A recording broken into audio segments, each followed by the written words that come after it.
Surprise ആദ്യം ഗണപതിയാണ്.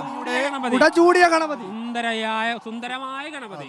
എത്ര ഭംഗിയാ കുടക്കി അല്ലേ. നമ്മൾ ചൈനീസ് കുടകൾ നമ്മൾ ചൈനയിലേക്ക് അവരുടെ ഒരു ട്രഡീഷൻ കുടകളെ ഫീൽ ചെയ്യുന്നില്ല. എന്തായാലും അതൊരു വെറൈറ്റി ആയി അല്ലെ.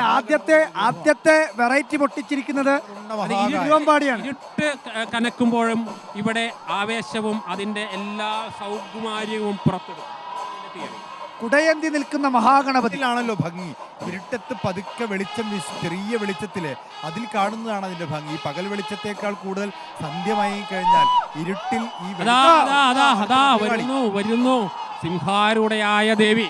താഴ്ത്തു വരും അത് അവിടെ താഴണ്ടേ. എന്നിട്ടുണ്ട് അടുത്ത് ഉയർന്നിരിക്കുന്നു. അഗ്നിയിലാണ് പ്രകാശിക്കുന്നത്. അഗ്നിയിൽ പ്രതിഷ്ഠിതയായ സിംഹാരൂഢയായ ദേവി. അതാണ് തിയറി. ഇതൊരു വെറൈറ്റിയാണ്. ഇതൊരു ഗംഭീര വെറൈറ്റിയാണ്. കുടകൾക്ക് മുകളിലാണ്. ഇങ്ങനെയും കുടകളാണ്.